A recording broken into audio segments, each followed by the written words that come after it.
Yeah, you don't have to root for them. No, I'm not saying I'm rooting for them. But then again, it comes to that ever longing question to sports. Do you root for the team that knocked you out to win it all? Because then you can say we lost to the best team. That's a great question, Drew. Alyssa, I don't know. We can loop you in on this. Can you hear us okay? You there, Alyssa? I do. Hello, guys. Good to be back. Good to have you. All right. Outstanding. Yeah, you won't root. Yeah, I know you'll be paying attention to the Women's College World Series, even though Arkansas is not playing in it. Like, I did not root for NC State last year, and that was purely out of spite. Like, I respected the way those guys played and the upset they pulled off, but I couldn't root for them, and it was just out of selfishness. I would feel the same. You can't root for the team that beat you when they move to the next round, can you?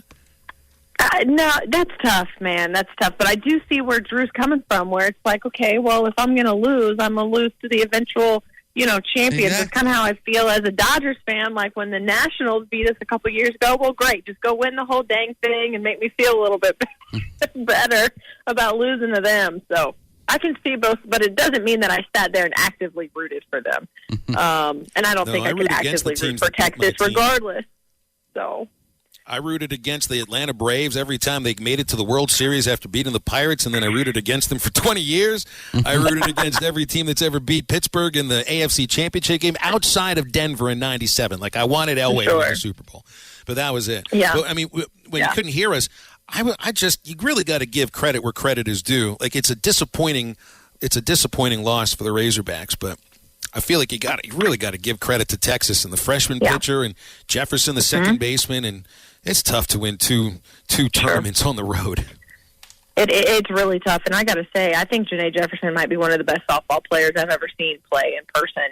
She is so talented, and it was a pleasure to watch her play. Truly, as someone who played the sport, and get to watch her play, and you got to tip your cap off to the freshman, and then. You had Haley Dolcini, who pitched about 530-some pitches between this weekend and last weekend. And so you really do have to tip it's hard to go on the road and to win against teams that are rolling. But Texas just able to get Washington on their heels and get Arkansas on their heels, where I felt Arkansas really just pressed. I don't necessarily think at all that Texas is a better team than Arkansas is. I think the Razorbacks' bats unfortunately got cold at the wrong time, and then they were just pressing too hard because they almost wanted it too much, and instead of playing within themselves, got maybe a little caught up in the moment and were pressing a little too hard. And offensively, we went from seeing 7 home runs in the regionals to only, I think, 2 in the supers from Arkansas. So it is unfortunate, but again, I don't think it needs to be at all indicative of the season that they've had and what Courtney Deifel's doing over there for the future. No. Are you feeling anything of the same? Are you feeling anything of the same about baseball, about pressing? And I think sometimes we throw that word around, pressure, reacting to pressure, in a bit of a cliche way. But I think you're right about softball. Maybe playing at home with that big crowd, and with each time you leave runners on base, the pressure builds. Are you feeling that with baseball at all too? Yeah, I think so. I think that you've now gotten to a point now where you've lost, I believe, 7 of your last 8 games. And you're just trying to figure out what's going on, and you can try too hard, right? I think Will McIntyre said it, or it might have been Chris Lanzilli after that loss to Alabama. He was like, we've got a lot of good baseball players. We're just, we got to get back to having fun and just playing baseball and stop trying to figure out what's going on and pressing, and you're just too stressed because you're tense because you got to win and you feel like you have to win, or, you're continuing this losing streak, but just got to get back to playing the baseball that you know how to play. And I think he made a really good point after that game. And that's what this team has to do. And it's a lot easier said than done to just get back to playing baseball with everything that's happened in the way that you've ended the season, and this quick turnaround is sometimes, again, easier said than done. And I think that's what's going on with this baseball team right now. I completely agree. I think it's just this team not trusting themselves and not trusting their own game. I mean, when you see a team like Texas, I know it's in softball, but they lost game 1. They were able to still play loose the next 2 days because I feel like they had more faith and more confidence in themselves. And hopefully this baseball team, especially with the 2 days off, can get back to that. Now, Alyssa, they're going to be playing Grand Canyon on Friday. might not be a program a lot of people know about, but this isn't going to be a cakewalk. I mean, this is a team that has split 2 with Stanford. They won 2 out of 3 against Arizona. They split They swept a 2-game series with Texas Tech, split with Oregon State, and split 2 with Arizona State. Like, this is well, this you team just can keep play. piling it on, Drew. This team can play. You just keep piling it on. Absolutely. This is not going to be a typical game for the Razorbacks when we think, okay, just take care of the first one pretty handedly, move on to the second game of your regional. Grand Canyon can beat you. And they came in and they almost beat them in 2020, the last time they played.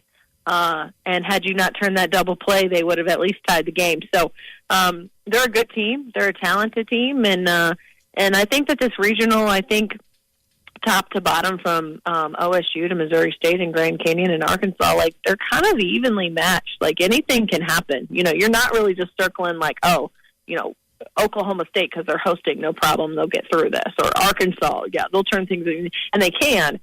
But this is going to be really, really interesting. And if anything, we get to watch some good baseball, hopefully, this weekend. But don't count the antelopes out by any means. No, I'm definitely not. And hopefully, we are sitting here next week talking about Arkansas making it through the regionals and on to the supers. But are there any other teams in the SEC that you're kind of looking at maybe on upset alert? Do you think Ole Miss coming out or LSU? No, or? that Auburn regional, watch out. There's a 3 seed in that Auburn regional that can get on a tear down there. I'm just saying. How long's the streak now? How many tournaments in a row is it, Alyssa? Is it in the 40s yet? 44. Yeah. Yeah. But anyway, that could be a dangerous team too. There's a lot of things that could happen in the postseason. You could see Vandy and Vandy having some success. Are they in Louisville's regional? Oregon State. And so I would not be surprised though. This is kind of the time of the year where we look back up and it's the supers and you've got 5 SEC teams still in it. Hey, LSU got out of Corvallis last year. I will say I think it's a better Oregon State team than last season, so I think it'll be kind of tough to get out of there. I know it's not an upset or anything, but I mean, teams that are playing really well at the end of the regular season, I discount what happens in Hoover, and I think the committee did too. Watch out for A&M. A&M right now, outside of Tennessee, nobody's winning games on a more consistent basis in the SEC, at least. That's where I focus my energy than A&M. I'd be nervous about the Aggies. Of course, I love this matchup with them and TCU. I think it's awesome with them sending TCU to play Schlossnagel. Yes, are you surprised that the committee did that so early?